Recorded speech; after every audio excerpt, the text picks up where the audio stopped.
দোস্ত, হ্যাঁ আমগুলো এলাকাটা ভালো না? হ্যাঁ খুব সুন্দর। একটা লোকের সাথে আপনার পরিচয় করে দিতে চাইছিলাম না? হ্যাঁ তার কি ডাক দিতাম? ডাক দেন। আচ্ছা।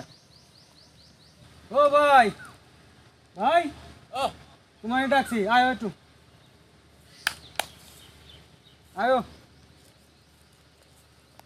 এই ঢাকা থেকে আমার দোস্ত আইছে, বউ।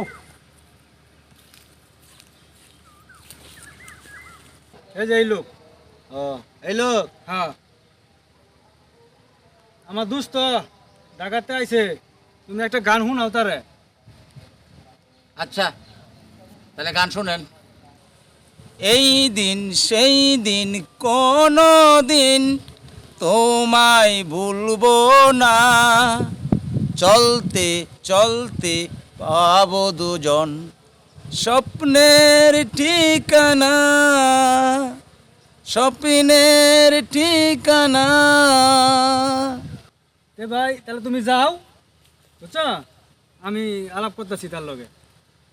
গান টান তো অনেক গাওয়ায় নিলা, ভাইরাল তো আর করতাল্লা না। এইবার একটা কিছু হওয়ার আশা আছে, এবার ভাইরাল হইতে পারাম। হ্যাঁ একটা কিছু হওয়ার চান্স আছে, আচ্ছা ঠিক আছে? তাহলে যাই আমি। আচ্ছা তুমি যাও, আমি হের লগে আলাপ করতেছি। তে দোস্ত, কিরম শুনলেন আপনি?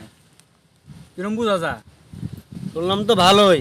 আপনি তো 24 ঘন্টায় একটা লোকে থাকেনি, আপনি সব কিছু জানেনি। হ্যাঁ যেভাবে ওই আপনি একটু চেষ্টা করবেন দোস্ত, এটা আপনার কাছে একটা অনুরোধ থাকবে। আচ্ছা ইনশাল্লাহ আপনি নিয়েন। আপনি ফোন করার লগেই হ্যাঁ ভাব করে ফোন করবেন, হ্যাঁ আমি তাহলে নিয়ে যাবো। ঠিক আছে ইনশাল্লাহ। আপনার মধ্যে কিন্তু আমার ভরসা আছে। আচ্ছা ইনশাল্লাহ নিয়েন আপনি, আচ্ছা। বাকিটুকু ইনশাল্লাহ আমি করবো। তো যান, বাসা যাই।